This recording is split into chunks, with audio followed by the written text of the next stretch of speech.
وہ اپنے ورثاء کے جنازے پارا چنار میں دفن کرنے نہیں دیے جا رہے، ان پر پابندی۔ ہیڈ لائن تھی وہ یہ تھی کہ فلاں اداکارہ دوسری دفعہ ماں بننے والی ہیں، یعنی یہ معیار ہے خبروں کا۔ اب آپ دیکھیں جب اس قسم کے اجتماع ہوتے ہیں اس کا نتیجہ کیا ہوتا ہے۔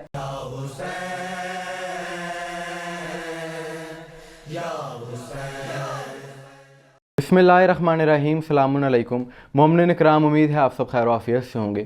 آج کی یہ ویڈیو پاکستان کے ایک انتہائی اہم حساس مسئلے پر ہے، اور وہ ایشو ہے، وہ مسئلہ ہے پارا چنار کا مسئلہ۔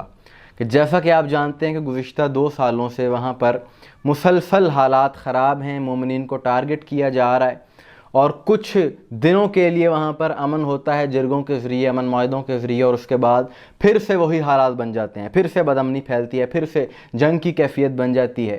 اور اس وقت گزشتہ 10 دنوں سے وہاں کے مومنین، پارا چنار کے مومنین محصور ہیں پارا چنار میں۔ وہاں پر خوراک کی کمی ہے، آمد و رفت بند کر دی گئی ہے، بہت سے مشکلات کا شکار ہیں وہاں کے مومنین، اور اس سب کے ذمہ دار وہی تکفیری سوچ والے، یزیدی فکر والے، کالعدم جماعتوں کے دہشت گرد ہیں کہ جو پہلے دنیا بھر میں اسلام کی بدنامی کا سبب بنے ہیں، اب پاکستان میں یہ لوگ بدامنی پھیلا رہے ہیں۔ اور آج پارا چنار سے کچھ دوستوں نے ویڈیوز بھیجی جنہیں دیکھ کر دل بہت رنجیدہ ہوا، دل دکھتا ہے انسان کا۔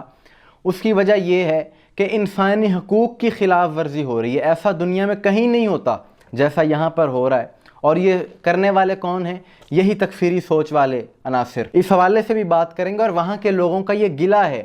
وہ لوگ یہ کہتے ہیں کہ ہمارے لیے نہ میڈیا چینلز پر آواز اٹھائی جاتی ہے، نہ کوئی سیاستدان بات کرتا ہے، اور نہ ہی شیعہ علماء اس حوالے سے کھل کر بات کر رہے ہیں۔ اس کی وجہ یہ ہے، وہ کہتے ہیں بقول ان کے کہ شاید ریٹنگ نہیں ملتی، شاید کسی کو مفاد حاصل نہیں ہوتا ان موضوعات پر بات کرنے سے، اس وجہ سے لوگ خاموش ہیں۔ اور بات ان کی اس حوالے سے درست ہے، وہ کہتے ہیں کہ 3000 میل دور جو ظلم ہو رہا ہے، وہاں کے مظلوموں کے لیے آواز بھی اٹھائی جا رہی ہے، ریلیاں بھی نکالی جا رہی ہیں، بیانات بھی دیے جا رہے ہیں، اور وزیر اعظم یونائٹڈ نیشن کے اجلاس میں ان کے لیے بیان بھی دے دیتے ہیں، خطاب بھی کر دیتے ہیں، جو کہ اچھی بات ہے، مظلوم کے حق میں آواز اٹھائی جانی چاہیے۔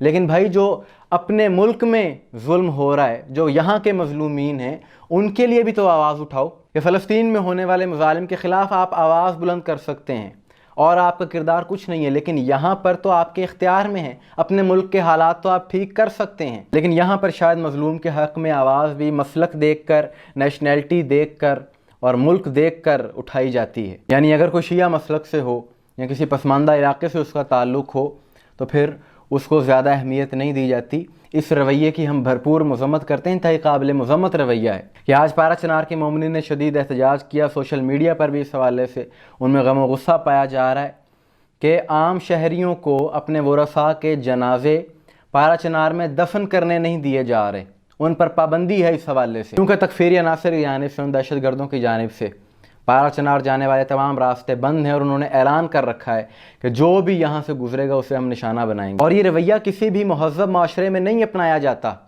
بلا تفریق مسلک، بلا تفریق مذہب۔ اگر پردیس میں کوئی انتقال کر جائے، کوئی مر جائے، تو اس کے ورثاء کی کوشش ہوتی ہے کہ کسی طریقے سے اپنے وطن میں ہی اس کو دفنایا جائے، جہاں اس کا گھر ہے، جہاں اس کے رشتہ دار ہیں، وہاں پر اس کی تدفین کی جائے۔ مگر پارا چنار سے تعلق رکھنے والے ایک مومن کا انتقال ہوا، اور اس کے ورثاء اس کی جنازے کو، اس کی میت کو لے کر جانا چاہتے تھے پارا چنار، ان کو روک دیا گیا، اور مجبوراً ان ورثاء کو ہنگو میں اس کی تدفین کرنا پڑی۔ یہ سراسر انسانی حقوق کی خلاف ورزی، اور وہاں کے جو تکفیری عناصر ہیں وہ تو شناخت کر کے مومنین کو شہید کرتے ہیں۔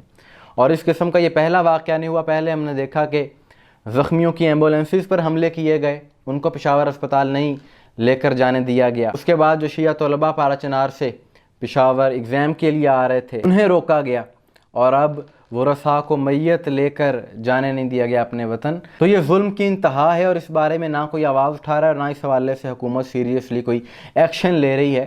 اور میڈیا کی جہاں تک بات کی جائے تو پاکستان کا ایک بہت بڑے چینل کی آج جو ہیڈ لائن تھی وہ یہ تھی کہ فلاں اداکارہ دوسری دفعہ ماں بننے والی ہیں، یعنی یہ معیار ہے خبروں کا۔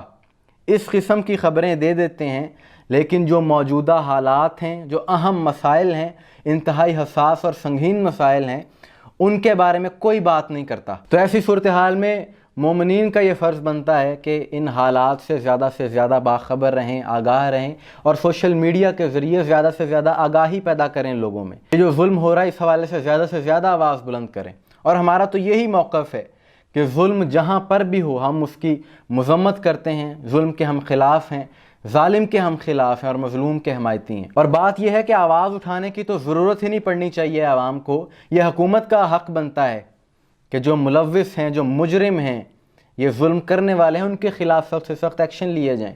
اور کرنے والا کون ہے سب کو پتہ ہے۔ ابھی حال ہی میں انہی تکفیری عناصر کی جانب سے ایک بہت بڑا اجتماع کیا گیا شیعہ مسلک کے خلاف، اور وہاں پر کافر کے نعرے لگائے گئے۔ اب آپ دیکھیں جب اس قسم کے اجتماع ہوتے ہیں لوگوں میں نفرت ابھاری جاتی ہے، اور اس کا نتیجہ کیا ہوتا ہے؟ اس کا نتیجہ اس طرح کے واقعات ہوتے ہیں۔ یہ بات ایک عرصے سے ہم کرتے چلے آ رہے ہیں کہ جس دن ان عناصر کے خلاف سخت کارروائی ہو گئی، ایکشن لے لیے گئے، یہ واقعات اپنے آپ رک جائیں گے۔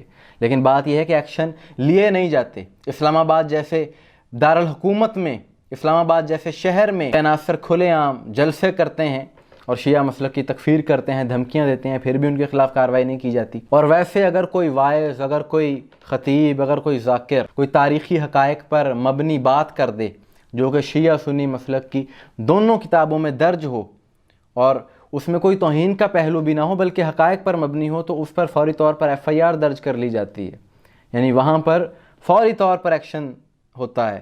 لیکن جو عناصر سرے عام مسلمانوں کی تکفیر کرتے ہیں اور پھر معاشرے میں بدامنی کا سبب بنتے ہیں، حالات کو خراب کرتے ہیں پاکستان کے، ان کے خلاف ایکشن نہیں لیا جاتا۔ یہ قابل مذمت بات ہے۔ حکومت سے ہمارا مطالبہ ہے کہ یہ عناصر کے جنہوں نے راستے روکے ہوئے ہیں اور لوگوں کا جینا دشوار کیا ہوا ہے، ان کے خلاف سخت سے سخت کارروائی ہونی چاہیے۔ آخر میں ہم ایک بار پھر اس عمل کی مذمت کرتے ہیں، جتنی بھی مذمت کی جائے کم ہے، کہ پردیسیوں کو اپنے عزیز کا جنازہ اپنے وطن میں نہ لے کر جانے دینا یہ بہت بڑا ظلم ہے۔ حکومت ان واقعات کا فوری طور پر نوٹس لے۔ لیکن یہ بات بھی یاد رکھنی چاہیے ان تکفیری عناصر کو، کسی بھول میں یہ لوگ نہ رہیں کہ اس طرح کے مظالم سے مومنین ڈرنے والے نہیں ہیں۔ اسی حوالے سے پچھلے دنوں ہم نے ایک ویڈیو کی تھی کہ تاریخ میں تو یہ تو جنازہ لے کر جانے سے روک رہے ہیں، تاریخ میں تو اتنے ظلم ہوئے علی والوں پر، مولا علی علیہ السلام کے چاہنے والوں پر، کہ جنازہ لے کر جانا تو دور کی بات، جنازہ ہوا ہی نہیں، شہید کر کے پیڑ سے ٹانگ کر آگ لگا دی گئی۔ تو یہ ظلم تاریخ میں ہو چکے ہیں، اور ان ظالم حکمرانوں کا، ظالم حکومتوں کا مقصد یہی تھا کہ کسی طریقے سے شیعہ علی علیہ السلام کو دبایا جائے، یہ لوگ علی علی کرنا چھوڑ دیں، حسین کرنا چھوڑ دیں، ماتم کرنا چھوڑ دیں۔ لیکن دیکھیں کہ آج علی علیہ السلام کا ذکر بھی ہے، ماتم حسین بھی ہے، ساری دنیا میں عزاداری بھی ہو رہی ہے، یہ ذکر ہو رہا ہے، اور جس کے دفاع کے لیے یہ سارا کچھ کیا گیا ظالم حکمرانوں کی طرف سے، ظالم حکومتوں کی طرف سے، اس یزید پر آج بھی لعنتیں پڑھ رہی ہیں۔ مومنین اکرام، اس ویڈیو کو شیئر ضرور کیجیے گا، اور آپ کی اس حوالے سے کیا رائے ہے کمنٹس میں ضرور بتائیے گا۔